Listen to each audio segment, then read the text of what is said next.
Good evening, everyone. This is a pre-executive committee meeting scientific program, which is being held by Central CSI. And really, we are happy to have two great speakers, Dr. Rakesh Yadav and Dr. P.S. Banerjee. And without wasting much time, I request Dr. Rakesh Yadav to talk on the role of dapagliflozin in the management of heart failure with reduced ejection fraction. Of late, you know, the management of heart failure had paradigm change, especially with the advent of fewer new drugs like SGLT2 inhibitor, then GP1A agonist, and all these are actually giving a new lease of life to heart failure management, in addition to the four pillars of management of heart failure.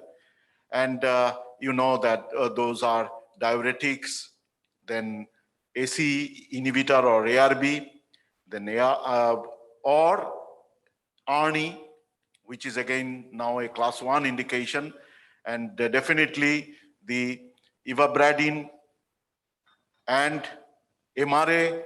These are all parts and parcels right now. So I request Dr. Rakesh Yadav to deliberate on the role of dapagliflozin in the management of heart failure with reduced ejection fraction. Over to Rakesh, please. Thank you, sir. And really, it is a great pleasure for me to stand in front of all these senior dignitaries. Dr. Mohan sir, a very dynamic president. Dr. M.K. Das, who was a very dynamic person. And Dr. Banerjee, sir.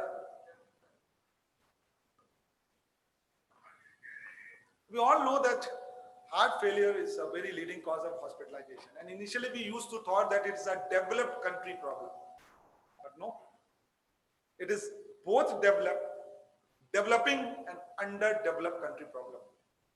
Because any patient who is in heart failure has a very high chance of dysarrhythmia, recurrent hospitalization, require for advanced therapy, which are very costly therapy, death. They experience a very high symptom rate, a very high debilitating symptom rates, very poor quality of life, we all know.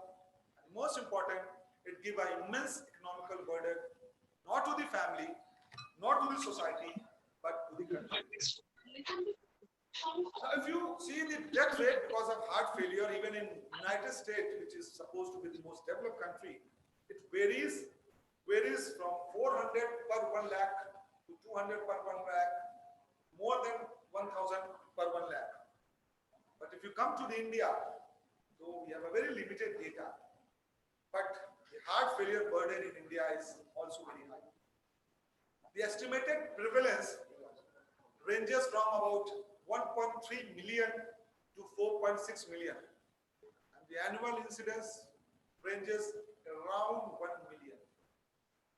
So you can understand the problem of the heart failure, and this is all the data which is not adequate data, not properly surveillance data. It is calculated data on the basis of the evidence which is available in the literature. Now, what is the global mortality? We all know that heart failure mortality is very, very high in underdeveloped countries. Even there's a recent publication, and it shows, which contain about 5,000 patients. See in Africa, if you see in Africa, the unadjusted mortality at 1 year ranges in heart failure patient up to 35%, which is very, very high. And as you go to the developed country, though it is less, but still it is not an acceptable limit. Now, an inpatient, or if there's a differentiation between outpatient and the patient who's admitted, see, in certain countries of Africa, inpatient mortality, and these are not a very old data, this is a data which is collected in the last decade, goes up to 60%. We all know that the diabetes, the CVD is the leading cause of death. And the prevalence of diabetes has increased, and we are now the world capital of diabetes.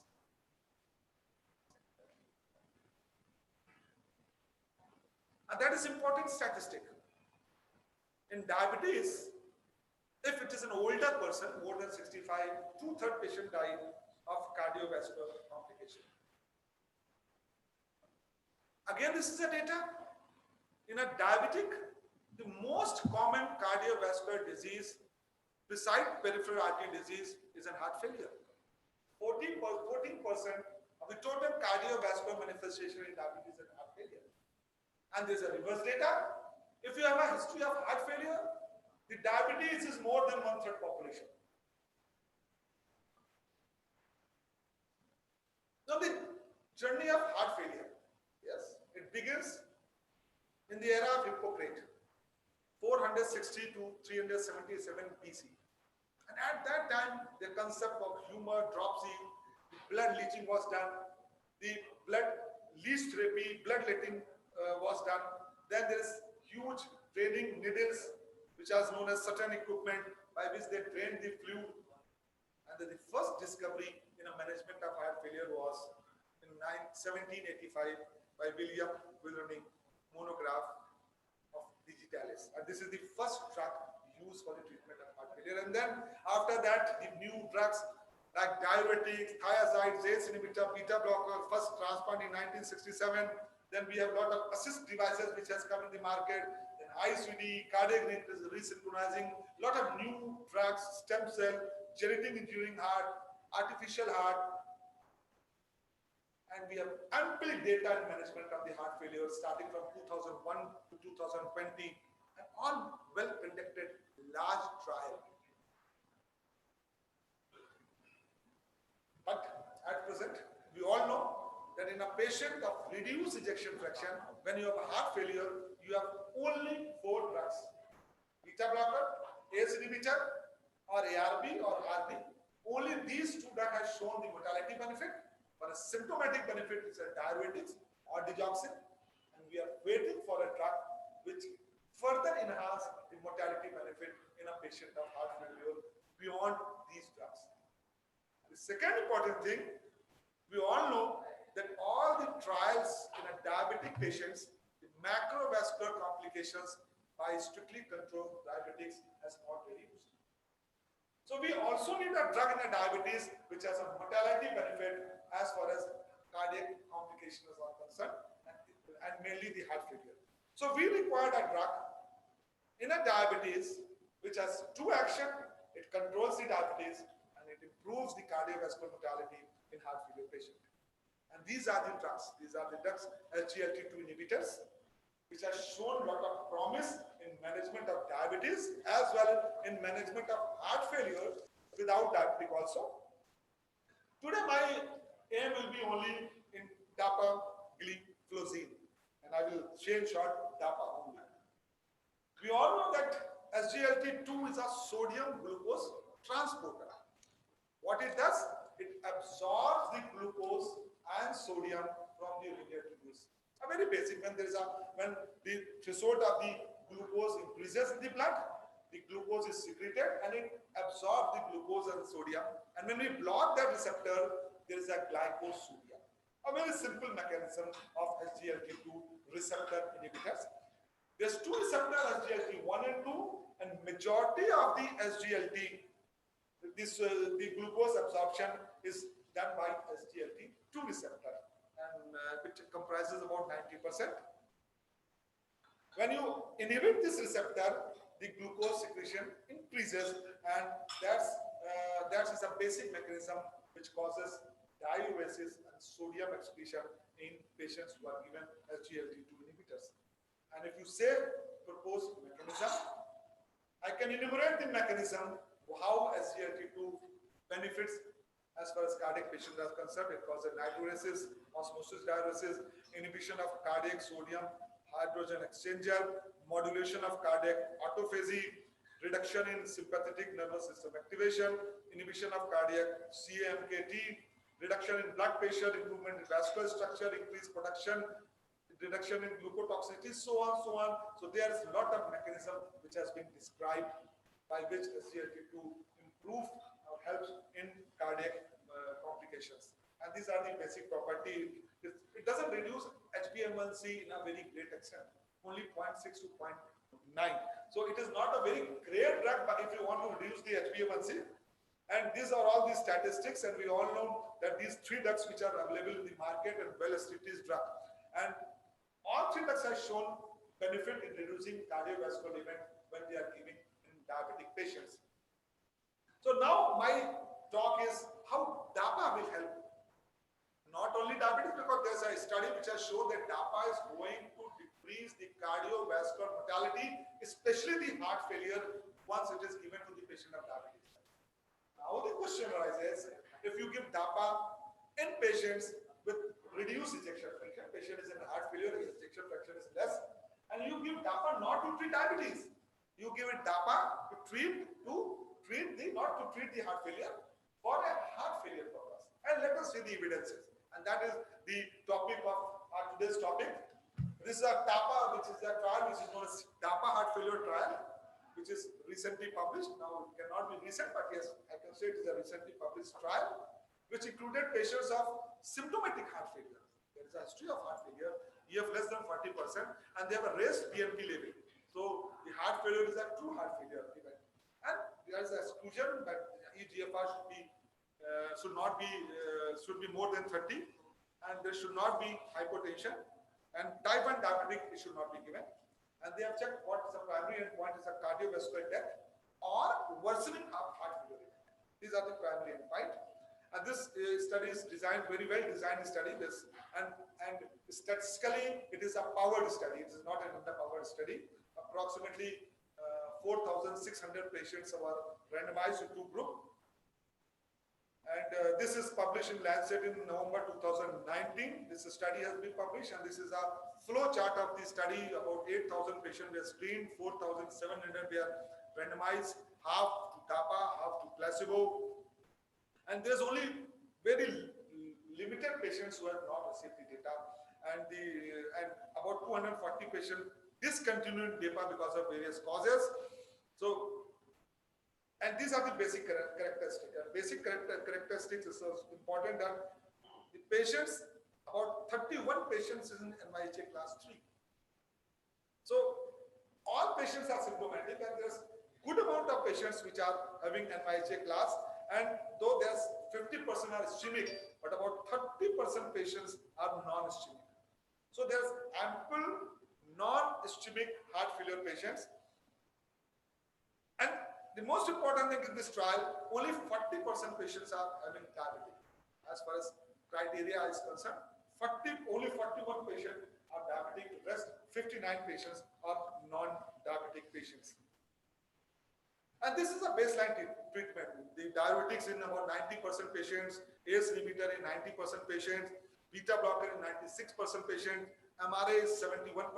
So they are optimally medically treated patients. You cannot say that they are not optically medicated, treated patients. And the primary outcome was really the significant difference. DAPA, as far as CV death, hospitalization, urgent heart failure visit, it's significantly less in DAPA group as compared to placebo.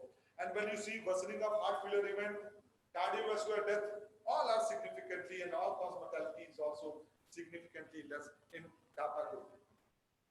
The recurrence hospitalization was significantly less in DAPA group as compared to the placebo group.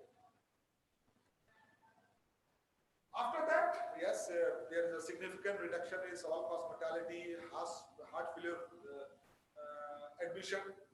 Then does DAPA improve the quality of life in these patients? So there is a subgroup analysis of this study, and they have calculated this quality of life in patients with heart failure and reduced ejection fraction by Kansas City Cardiomyopathy Questionnaire.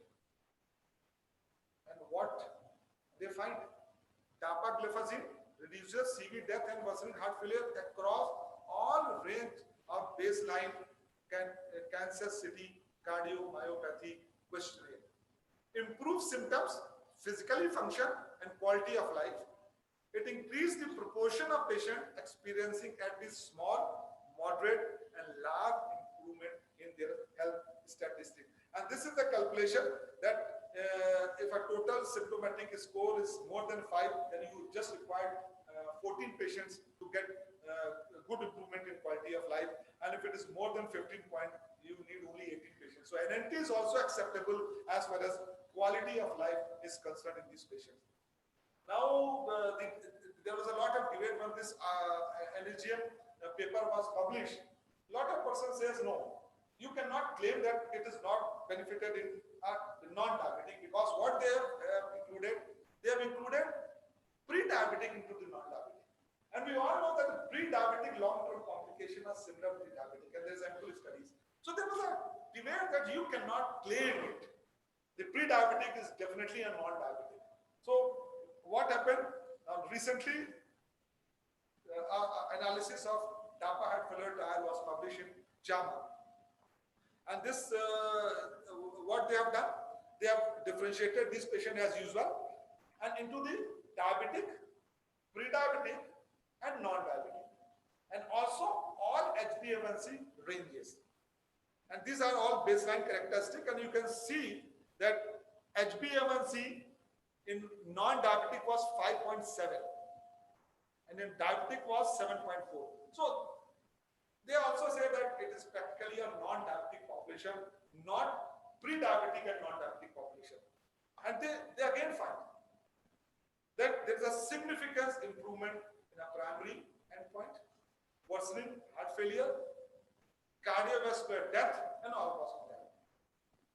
And if you go patient without type 2 diabetic as baseline, normoglycemic and pre-diabetic, they have differentiated, though the pre-diabetic population was also very adequate. So now they say in pre-diabetic there is a benefit, and in truly non-diabetic there is a benefit. So the debate which started after the NHGM paper, that you have to segregate pre-diabetic, claim that it is beneficial in non-diabetic also, that has been resolved with this paper, that if you exclude pre-diabetic, then non-diabetic has also shows a significant benefit. And all across the HbA1c delta, whether it's less than 5.6, 5.7 to 5.9, and more than 6. In all, dapagliflozin has shown a better outcome. And one thing is important, that in a non-diabetic population, there is no change in HbA1c level. So it again says it is not because of decreased HbA1c in non-diabetic population. It has some other effect, not because of lowering of HbA1c. Now this is very important. You can say that if dapagliflozin has additive effect, there is a study, heart failure, is a sub-study of this heart failure, DAPA heart failure study, and what they show.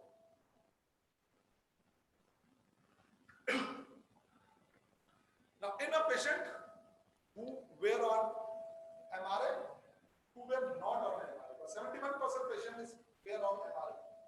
So whether they are on MRA, where there are no MRA, the DAPA is beneficial, and same thing is all the things, whether on diuretics, digoxin, ARNI, ivabradine, ICD. So if they are on therapy, it is beneficial. If they are not on therapy, it is beneficial.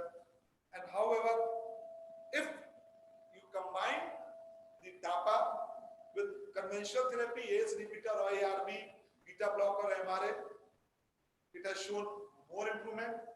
If more than 50% of target dose of these drugs has been achieved, it has shown more benefit. If you are ACE inhibitor more than 50 target dose, beta blocker more than 50 target dose plus ICD, it has shown more benefit. So it has an additive effect, not a substitution effect in management of the heart failure. Now there's always debate, but ARNI over ARNI, what is this? So, sorry, there is again subgroup analysis, and they show whether patient is on ARNI or no ARNI, the DAPA has similar effect in these patients. So dapagliflozin was similarly efficacious and safe in patients who were not taking ARNI. which suggests that the use of both agents together would further lower mortality and morbidity in patients of heart failure with reducing. Now, depending upon the age, again, there is a subgroup analysis, and they have divided less than 55 from 55 to 64, from 65 to 74, and more than 75. Across all the age, DAPA has shown significant benefit. Now, it was presumed that as far as older age is concerned, you will have more side effect. This study has clearly shown that older age, the side effects are not much with DAPA, rather in the serious side effect is better with DAPA. According to all age range, the renal AE less than 55, and if you go to more than 75, rather placebo has got more AE as compared to DAPA. So DAPA is very safe in older age as far as serious, and we all presume that most important side effect is deterioration in the renal function, doubling of the serum creatinine. You have more hypertension because of diuretic effect. So it has not been shown in DAPA heart failure trial. Is it safe? Yes, sir. There is always debate. Is it safe? And now there's ample evidence. Initially, the small trials which has come with SGLT2 has raised some question. There's ample evidence that whether it's a diabetic or a non-diabetic population, there is no difference between placebo and DAPA, and which I have shown across all age groups. So you cannot say in older age there will be more renal deterioration. It has not been validated by any trial. And if you see the other like volume depletion, yes, it is presumed that volume is a diuretic effect, so it will have low volume, but nothing is statistically significant in that when you compare with DAPA and placebo. However, the serious side effect in a form of death is less in DAPA. So there's no clinical evidence at present that DAPA has more chances of volume depletion, more deterioration of renal function, amputation, fracture, hypoglycemia, or diabetic ketoacidosis when giving the patient of heart failure with reduced ejection fraction. So now we are very clear that SGLT2 in heart failure management, when it came that in a diabetic patients, it reduces the heart failure. And now, what is the evidence? That you can give these groups of drugs in management of the heart failure, whether they are diabetic or non-diabetic. So what are the at present guidelines? If you go to 2016 guideline of management of heart failure, there's not at all inclusion of SGLT2 in the guideline. However, the guideline, which European guideline, which was updated in 2019, has again, the consensus statement has come in 2016 guideline indicate that empagliflozin should be considered in patients with type 2 diabetes in order to prevent or delay the onset of heart failure. In 2019, expert concession was that canaflixazine and dapagliflozin should also be considered for patients with diabetes and established CV disease for prevention of the heart failure. At this stage also, no specific recommendation of DAPA for treatment of heart failure with reduced ejection fraction. However, the Canadian Cardiovascular Society updated their guideline in 2020, and now they say new recommendation of SGLT2 inhibitor such as DAPA be used in patients with mild to moderate heart failure due to reduced ejection fraction and concomitant type 2 diabetes to improve symptoms and quality of life and to reduce the risk of hospitalization and cardiovascular mortality. And the second recommendation is even without diabetes it can be used. So now the recent recommendation recommend treatment if a patient of heart failure is diabetes, you should give SGLT2. If a patient with heart failure without diabetes, it can be given as a treatment. And FDA has approved recently for the management of heart failure with reduced ejection fraction. And this recent 2021 update in ACC expert concession decision pathway, and that pathway has again said that in stage 3 heart failure with reduced ejection fraction, when you have given ARNI beta blocker, that the DAPA can be given as the next substitute, and when you should not give when you suspect that eGFR is less than 30 milliliter per minute. So So for DAPA it is less than 30, for EMPA it is less than 20. There is only one restriction for this DAPA in heart failure with reduced ejection fraction is that your eGFR should be more than 30. Now in a recent guideline, this 2021 guideline, if you see the indication of ARNI in management of heart failure with reduced ejection fraction and the indication of SGLT2 inhibitor, and practically they are same. For ARNI you say less than 40% class 2 to 4 and it can be administered in conjunction with the background of optimal medical therapy, and same indication is with now with SGLT2 ejection fraction less than 40 class 2 to class 4 administered in combination with the background of GDM for heart failure. So now the indication of adding SGLT2 has become equal to ARNI management of heart failure with reduced EF. And these are the contraindication. I think the only few contraindication when you type 1 diabetes, you should not give. No hypersensitivity to this drug, you should not give. Lactating and pregnant women, the data is on dialysis, you should not give this DAPA in patient of heart failure with reduced EF. As far as the warning and precaution is concerned, I think for empagliflozin supposed to be more safe in renal dysfunction as compared to the DAPA. Rest all, I don't think there is much difference between these three drugs. So it is proposed that a conventional sequence of management of heart failure with reduced EF, ACE inhibitors, beta blocker, then you add MRA, then you add, if the patient is not stabilized with ACE inhibitor, you can substitute ACE inhibitor with RD and then SGLT2. But the few authors are very aggressive, they say no, start this because majority of the patients of heart failure are either diabetic or a pre-diabetic, then you can start it as a first line drug with beta blocker, ACE inhibitor and SGLT2 inhibitors. So the SGLT2 inhibitors has opened a new era in management of the heart failure. When added to standard therapy, DAPA reduces the risk of worsening heart failure events and cardiovascular death. Patient with reduced EF, the relative and absolute risk reduction in death and hospitalization were substantial, clinically important, and consistent in patients with and without diabetes.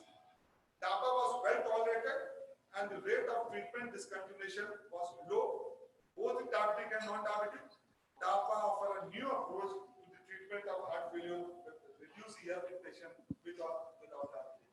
Thank you very much for your time. Thank you, Rakesh, for that updating us on the role of SGLT2 in heart failure.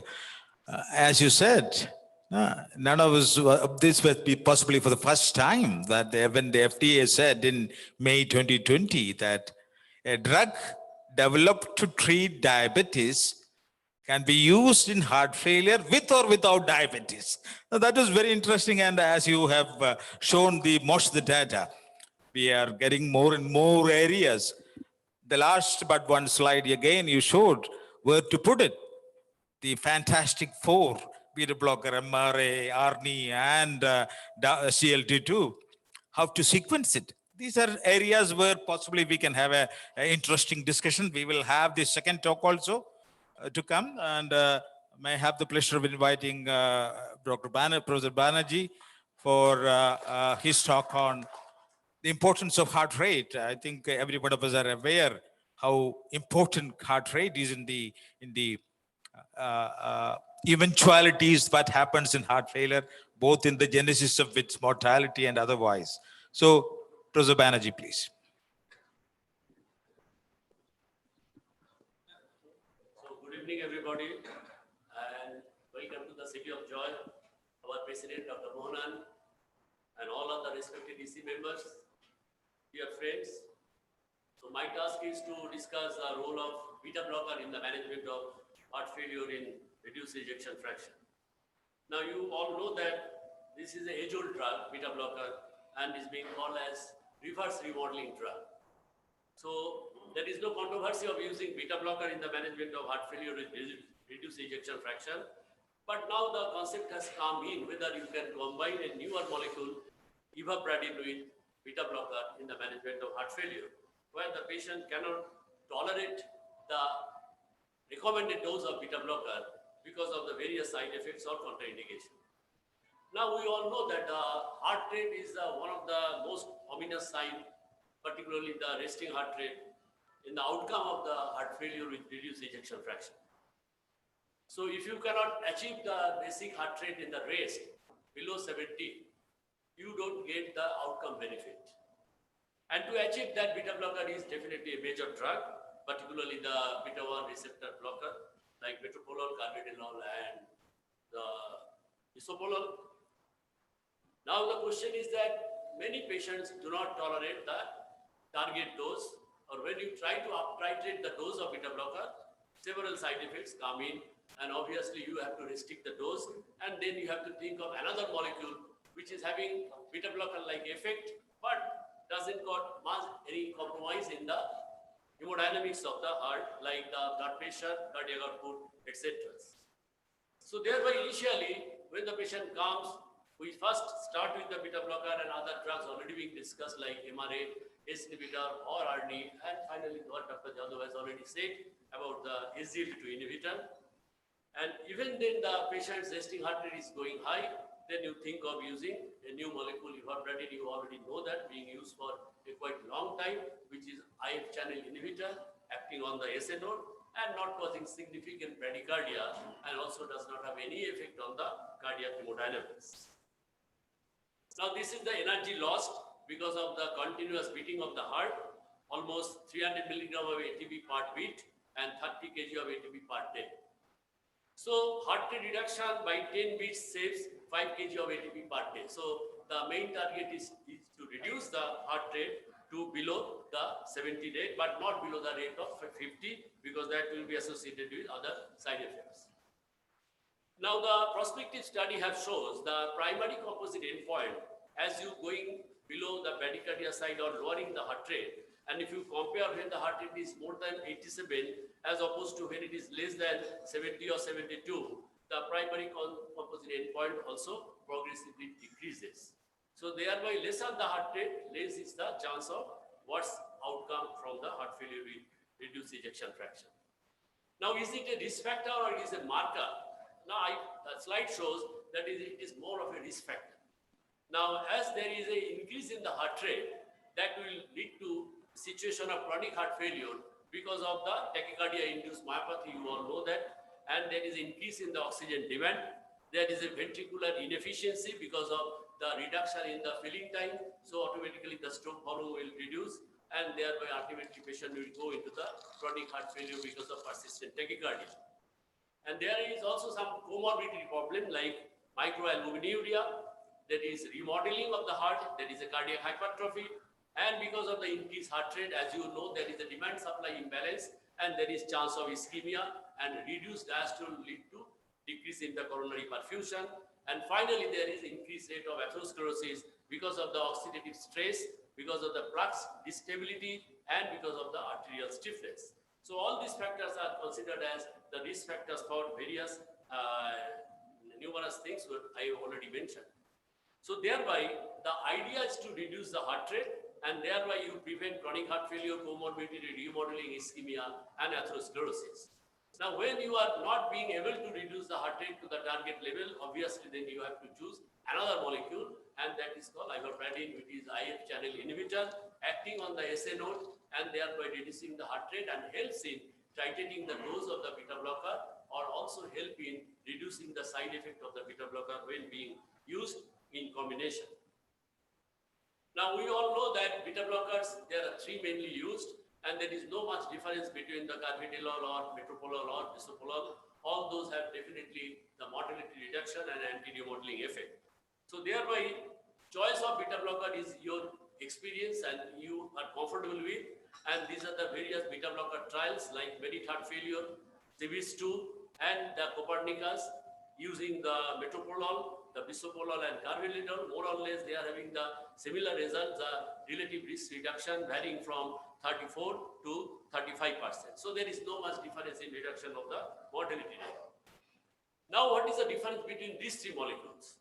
All of them are beta 1 receptor blocker, but the carvedilol has additional beta 2 blockade effect, and it also causes alpha blocking effect, and there are no effect on the ISA by all three these beta blocker. only ancillary benefit by the carvedilol is that it has got antioxidant, anti-endothelin, and anti-proliferative effect. So that is the only difference with the other beta blockers.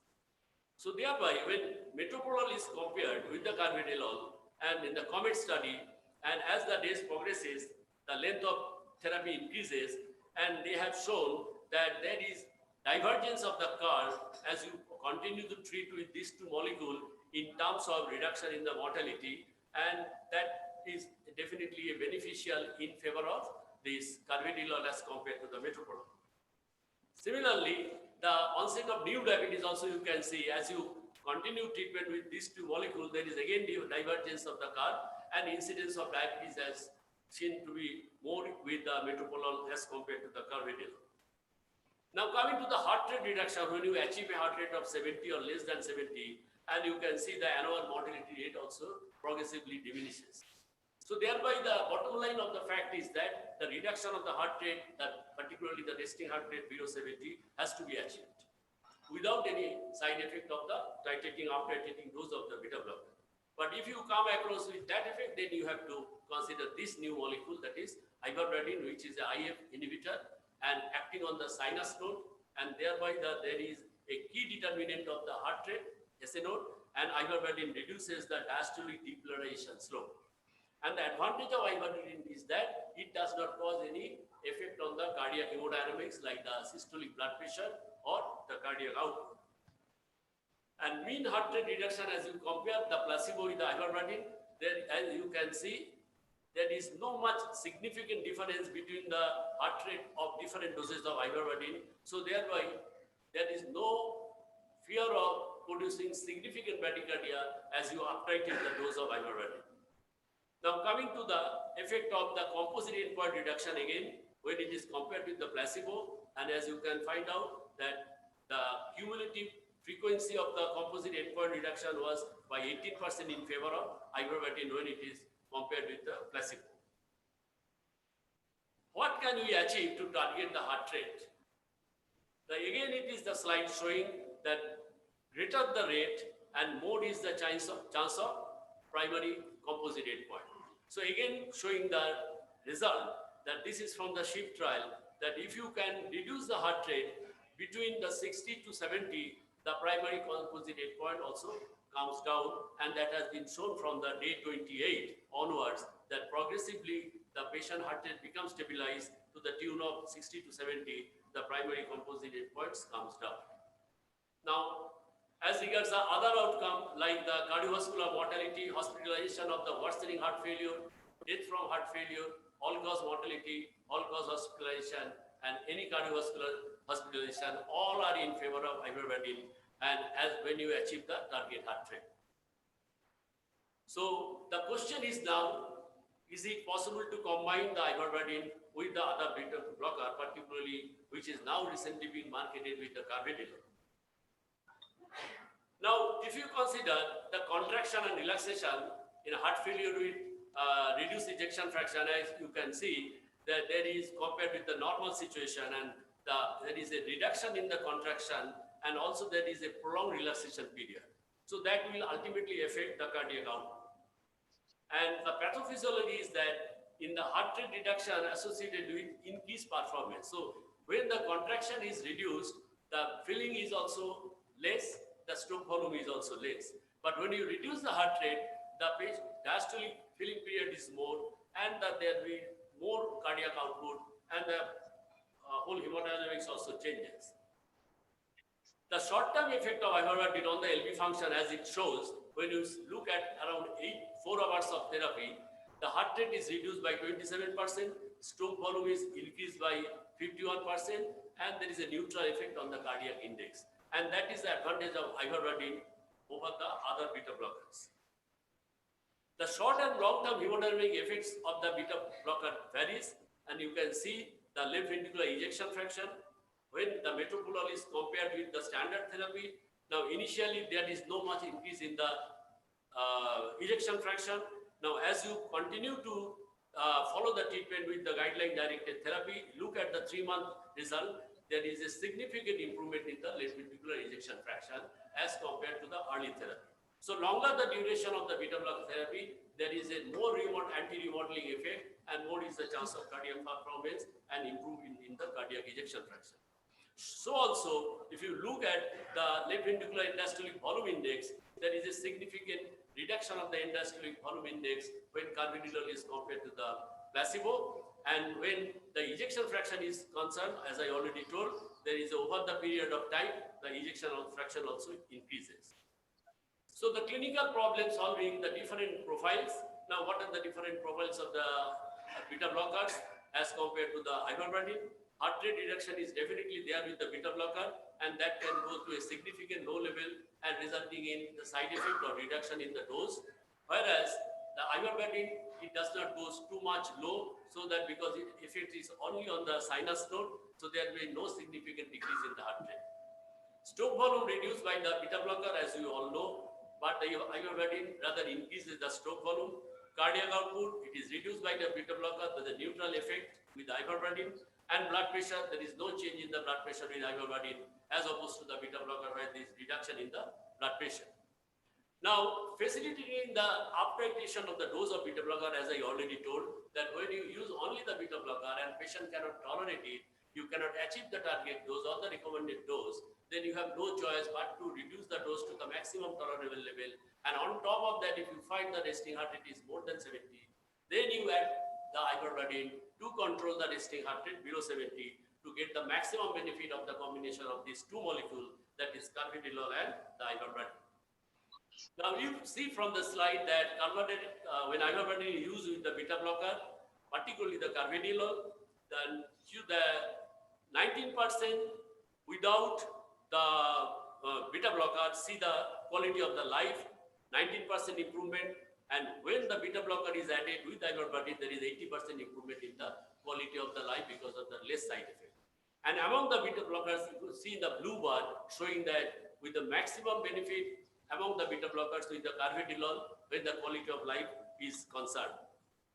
The effect of the early treatment of beta blockers with ivermectin versus the beta blocker alone in the patient hospitalized with worsening heart failure, it is a randomized ethics study, and it has shown there is a greater improvement with the combination than the drug being used alone, and the better reduction of the BNP as well when the combination is given. Complementary prognostic benefits combination of carvedilol and ivermectin has been shown in the SHIFT trial that there is a 20% relative risk reduction with this combination as compared to the carvedilol alone. And also you can see the cardiovascular death or hospitalization from the heart failure or heart failure hospitalization, they are mostly in favor of the combination than the carvedilol alone.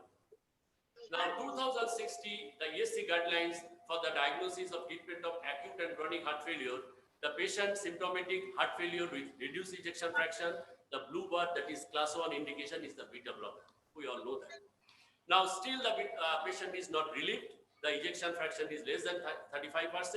Then you add the other drug, that is MRA, mineral receptor antagonist, which that is also class 1. The symptomatic, the low ejection fraction, what you do, then you have to go for another molecule that is again coming. The patient is in sinus rhythm, that is very important. And then you give on top of that ivermectin to improve the outcome. So that is how you add on therapy when you get a case of heart failure with reduced ejection fraction. Now coming to the anti-anginal choice on the top of beta blocker again in a heart failure setting, there has been seen there is no doubt that class 1 indication is a beta blocker. But again, the patient is not totally relieved from the anginal pain. And now on top of that, you can now add the ivermectin, which is a class 2B indication. Other anti-anginal drugs which is commonly being used like nicorandil or ranolazine, etc., they are all come under the purview of 2A to 2B. And still the angina persists, finally you go for revascularization. So management of heart failure with reduced ejection fraction, the role of carvedilol and the ivermectin is in the forefront. Heart failure has defined the ejection definition by the ejection fraction, whether it is low, whether it is mid-range, or with the preserved ejection fraction. So probably in the days coming, we may have the different definition of the heart failure. Heart rate modified risk factor, we can modify the heart rate. All beta blockers, probably carvedilol may be superior because of the ancillary effects. Ivermectin reduces the risk when the resting heart rate is more than 70. And it is possible to combine these two to help in the improvement in the quality of life, recurrent hospitalization, and improvement in the survival, and facilitating the uptitrating dose of the beta blocker. So the important point is to note that heart rate is dysregulated by genetic background. It is a neuroendocrine manifestations. It is not a physiological reaction to support the cardiac output.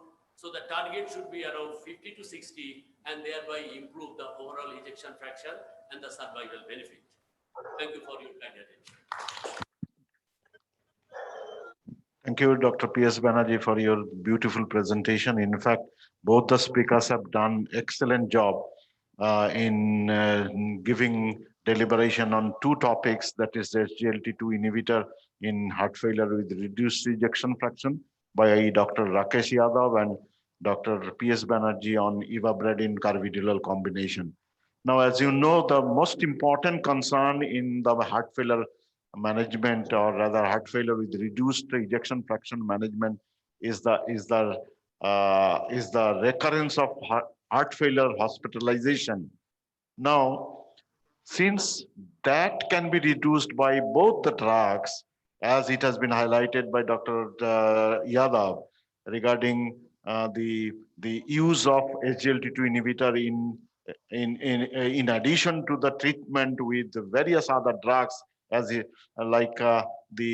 diuretics, then ARNI or ARB, then beta blocker, then MRA, and over and above that, the SGLT2 inhibitor has come in a bigger way to prevent the recurrence of hospitalization, as well as the mortality, as well as the MACE.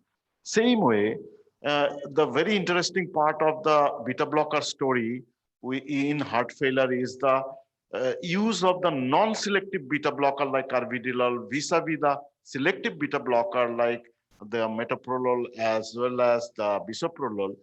They are giving, it is giving more beneficial effect in terms of reducing the MACE. And when you are combining the ivabradine to reduce the heart rate further without jeopardizing the hemodynamics, you can actually gain more benefit. So it's a very interesting combination. Now, the first question I would like to, we will be having some Let discussion. us get the comment from Dr. Deb. You Yes. want to put some comments? Oh, yes, maybe a small comment. Unmute I want to yourself, know, in fact, Gita. I want to know from Dr. Rakesh Yadav, how in a non-diabetic patient, the SGLT2 inhibitors becomes an heart failure modifying drug.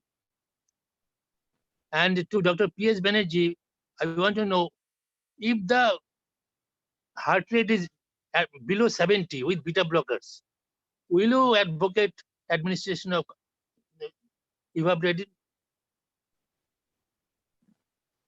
Sir, your first, the answer of your first question, how in non-diabetic? Probably what I feel that it has a diuretic effect. There's no doubt about it because it causes glycosuria. Second important thing, this in non-diabetic, it is a subgroup analysis. Basically, they have initially included pre-diabetic in a non-diabetic. So it may be possible, and there's a lot of debate on that, but the subgroup analysis may sometime be taken as a pinch of salt until they do a strict randomized trial in a strictly non-diabetic patient. The answer will not be there. So it's a basically a subgroup analysis. So the probable action which has been mentioned in this situation, that probably the renal glucose toxicity is less, you will have a diuretic effect, you have more sodium excretion. So probably these may be the mechanism. And there's one, if you go to the net and see the counter of this trial, they say in placebo you should have increased the dose of diuretic. So if you have increased the dose of diuretic in placebo and then if shows benefit, then you can really understand that it is beneficial because it is. But can you recommend anything on the basis of subgroup analysis? If you ask me at present, if it's a diabetic and pre-diabetic, I will give it. But in a non-diabetic, I personally have not started giving. FDA has approved it, don't worry. FDA has approved it for non-diabetic Diabetic also. and you have non-diabetics also. And you have shown a slide which shows HbA1c 5 to 6. So that is not pre-diabetic more. And so I think right now we can, and I do agree, there are no dedicated, isolated diabetic studies. You have still said can. Right. Diabetic and pre-diabetic, I think it should be a first-line drug. And now it is a cost-effective. Initially, it was not. There's a lot of debate of cost-effectiveness, so very costly. So at present, I think if it's a pre-diabetic and diabetic, SGLT2 should be given to all patients. In a non-diabetic, it depends upon your choice. If you want to give, there's no harm in giving this. I think regarding this particular issue in the non-diabetic patients with heart failure, there is no doubt that the DAPA heart failure trial has adequately shown when the slide was showing the HbA1c level, irrespective of the HbA1c level, the results were quite efficacious in case of the dapagliflozin use. So there is no doubt that it can be used in the heart failure without even diabetes. And in addition to this, actually, there are few other good effects of the dapagliflozin in terms of reducing the obesity. This is a very, very important marker of increased mortality in heart failure patients.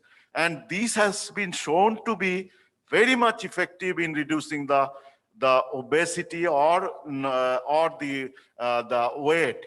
And that weight reduction also helps in terms of reducing the MACE. So I think it can be used even without consideration of the diabetes mellitus. The real mechanistics of SGLT2, we don't know honestly, because since you brought in obesity, there is an obesity paradox in heart failure. Yeah. Patient with No, obesity do better in heart That can failure. be. No, So One No, very Dr. interesting Jadhav, other- Dr. Jadhav, just last question. Say a heart failure patient, non-diabetic, he has got an appropriate dose of diuretics, beta blockers, ARNI, and aldosterone antagonist. Now he needs the help of another drug. Which drug you are going to choose? SGLT2 inhibitor or ivabradine? No, if the heart, you are telling optimal beta blocker, it means heart rate is controlled. I will definitely choose SGLT2 inhibitor in non-diabetic. But if you say me diabetic, at present, what I have read, I will add SGLT2 with even a low dose of beta blocker and ACE inhibitor. But in a non-diabetic, I will first optimize this drug and then I will add SGLT2. This will be my practice. see, well, at least if you look at the data looks much more impressive with the HGLT2. See, 35%, 40% rate hospitalization rate reduction. You can never achieve that with an ivabradine. See, ivabradine is useful. Whatever we say, ivabradine combination, we know shift has 90% on beta blocker, but 50% was on target dose. So the advantage of ivabradine has been over the non-targeted dose of beta blocker. Correct me, Yeah. sir. The point what Dr. Dev was talking about, the addition of the ivabradine when the heart rate is below 70. You are talking about that? Yes, No, yes, that, yes. as I already discussed, that the main agenda is to reduce the resting heart rate below 70. So if you can achieve that heart rate without any side effect of the beta blocker or any hemodynamic compromise like reduction in the blood pressure or reduction in the peripheral perfusion, all these things, then I don't think in the control heart rate with the tolerable adequate dose of beta blocker, you don't require to add ivabradine on top of beta blocker. May I have a comment? Soumitra here. To Dr. Dev also, the mechanism of action of SGLT2 inhibitor for heart failure is still evasive. There are a lot of conjectures, but probably it has got nothing to do with sugar control. So fundamentally, whether there is, what is the sugar status is really not important as far as the pathology of the mode of action of the molecule is concerned. There are theories of erythropoietin, there is theories of ketone metabolism, there is theories of metabolomics inside the myocardium. As Dr. Jadhav said, there is diuretic effect, there is sodium hydrogen exchange. Now there is also evidence that it can prevent the first attack of atrial fibrillation in heart failure. So there are a lot of things which are happening and all are independent of the sugar status.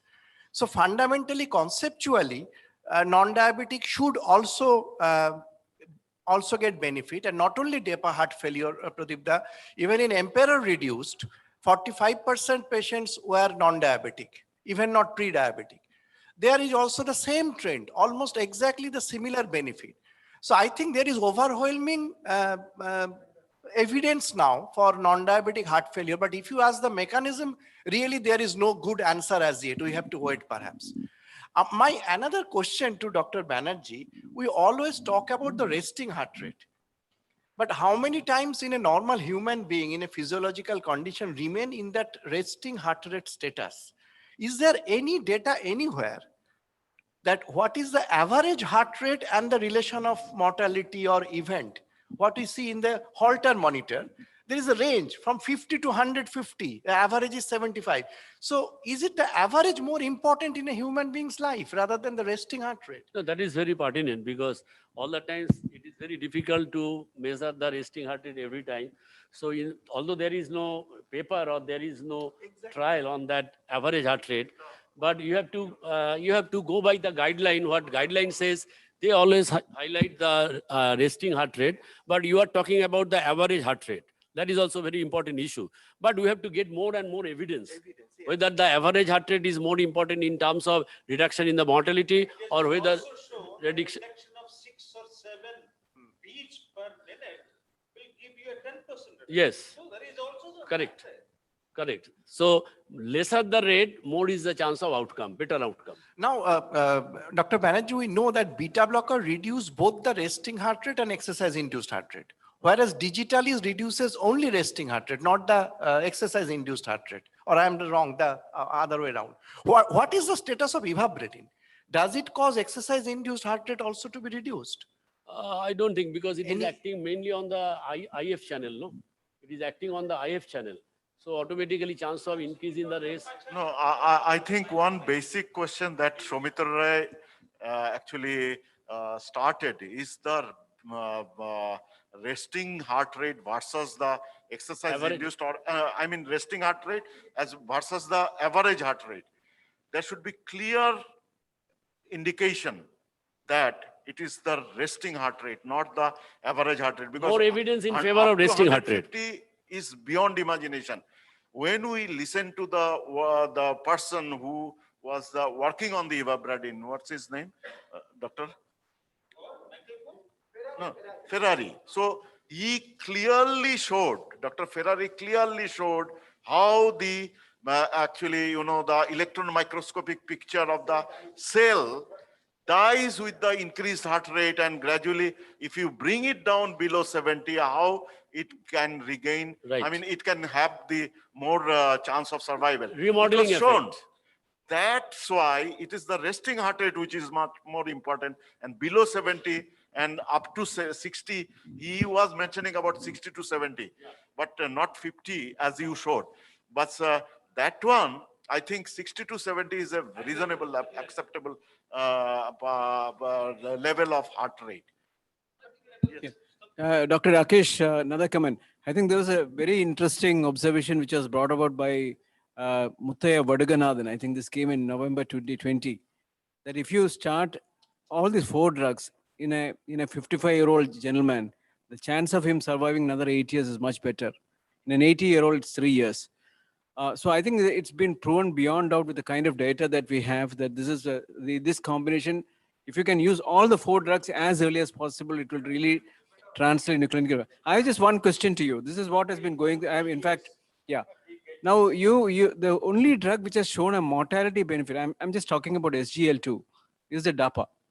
Whereas with EMPA, there was no mortality benefit. Why do you think so? What was the reason? Overall, this is always debated between class effect of any drug. So that is between enalapril, ramipril, lisinopril. It's a very difficult to give. There was an article by McMurray saying that it is not fair to compare FIHF heart failure with the Reduced. They are reduced. So he was saying that there are subsets that different. So you don't really look at the figures and say that the EPA doesn't reduce the mortality. I think you can give both. Is any other comment from the house or even from the audience?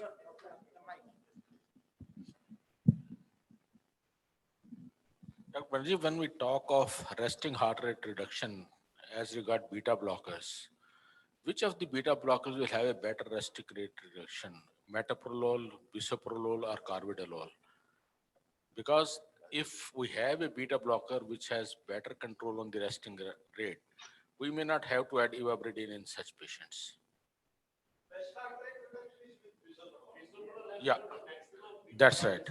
Yeah. That should have the maximum. So probably the number of patients who will require ivabradine will be less with patients on bisoprolol. So I think that everybody knows among the three selective beta blockers, the bisoprolol has got maximum beta blocking effect or beta 1 receptor selectivity. So the effect on the heart rate has been shown to be maximum with the recommended dose of the bisoprolol. And you have rightly said, if you can achieve that rate with the beta blocker, target rate with the beta blocker like bisoprolol, below 70 as being discussed every time, then there is no need of adding the ivabradine over on top of that. There is no need.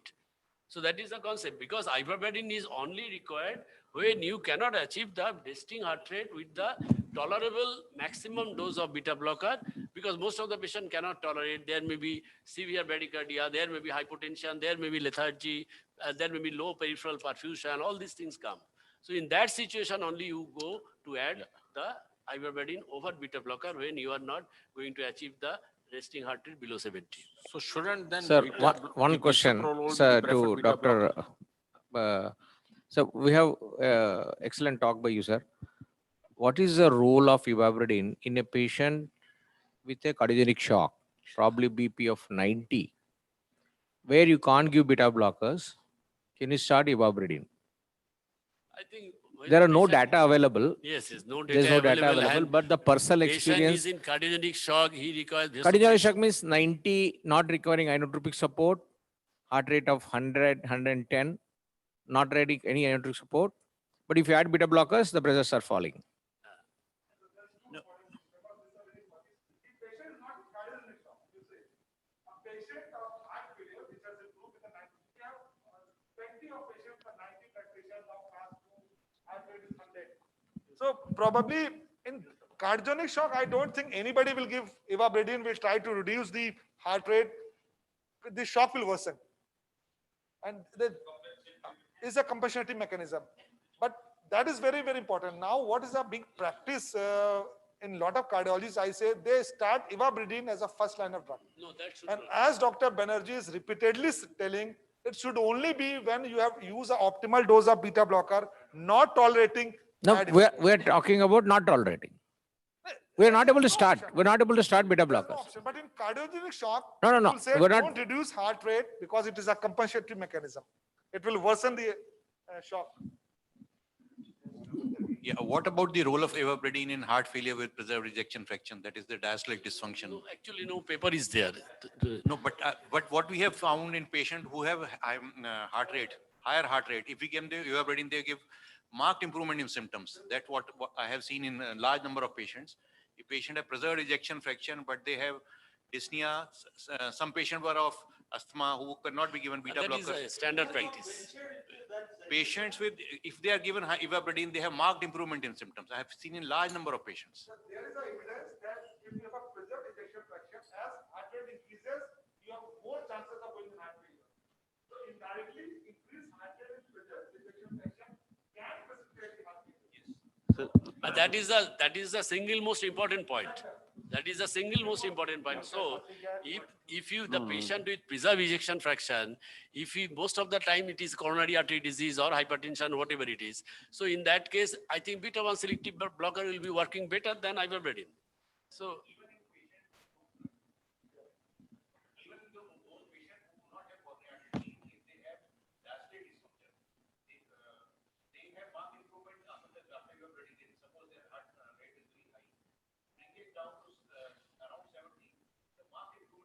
yeah, that is true. everything related to the reduction of the heart rate. That is the most important.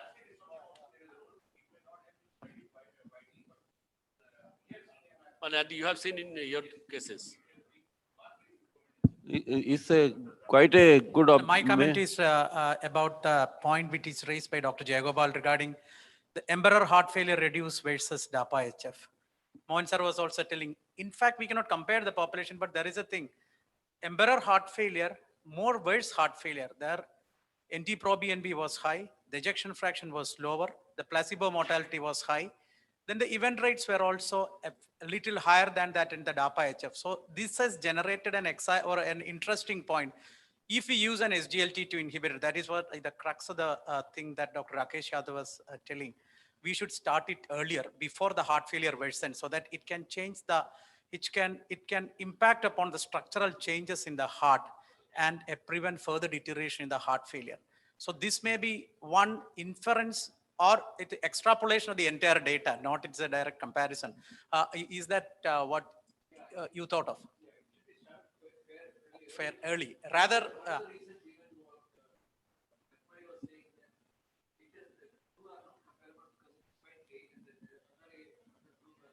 That may be the reason why it could not impact on the mortality. Look at the Rakesh slide, the last part what showed. Start with beta blocker and SGLT2, then comes RB, then comes MR. So now we are. But Emperor reduced is a little funny in the way that, as Dr. Jabi said, there is lesser ejection fraction and more NT-proBNP, but the class 3 NOIH were less than DAPA heart failure. That is very funny. So symptomatically, the patients were better than DAPA heart failure. No, they are sicker by ejection and NT-proBNP, but they're not sicker by symptom. So there is a paradox there. And number two, they have shown the benefit only when the ejection was below 30. 30 to 35, they could not show any benefit. So again, there is a little paradox and controversy why they could not show any benefit. There are adequate number of patients, there are adequate power, but they could not show. So that's why Emperor reduced, I'll take with a pinch of salt as far as, but DAPA heart failure is very single-minded study. Everywhere there is benefit, but Emperor has got a little dodgy findings. Yes, 20, not 25, yes. Yeah, I think Soumitra has raised a very, very important point. Since there is a consideration regarding the type of gliflozin, EMPA was effective in more advanced heart failure cases, and it was really difficult to prove that the gliflozin could be better in a sort of normal patients or better patients. And that's why the number needed to treat was more in case of the dapagliflozin, but that showed benefit. So that is the scoring point of dapagliflozin over the empagliflozin. Now I would like to have some comments from Dr. Guha, please.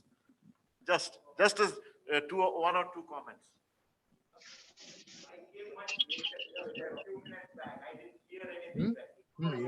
What's your impression about the? Okay. So. Sir, one point I would like to again clarify on the issue which was raised by use of which beta blocker in heart failure, especially bisoprolol. Now, bisoprolol cannot be a replacement to carvedilol because just going by the heart rate reduction, carvedilol has much more mechanism of action affecting the alpha blocker and other benefits. So bisoprolol cannot replace the indication for carvedilol. So if you have to add, first you have to decide about using it carvedilol, and then if the heart rate is not coming down to the desired level, then you have to go for ivabradine.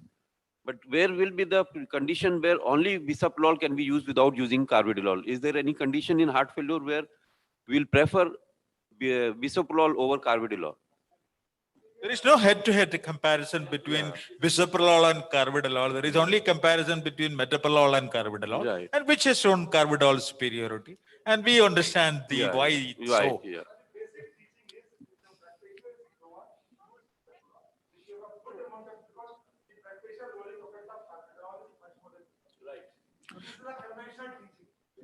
So I think both of the speakers did an excellent job. We appreciated it. And over to Devabrata. Yeah, so every good thing should come to an end.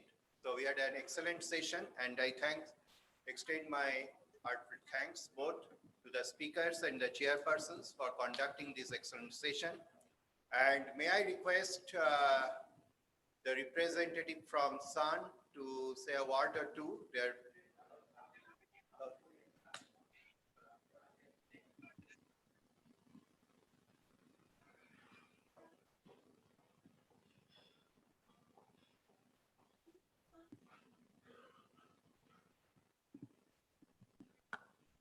On behalf of the organization, I'd like to thank all the eminent speakers as well as chairperson, the EC members. It is an honor to be part of such good academic activity. Thanks a lot for having a very fruitful discussions over here. And I request sir to take over. So, thank you. And may I request you all to join us for cocktail dinner.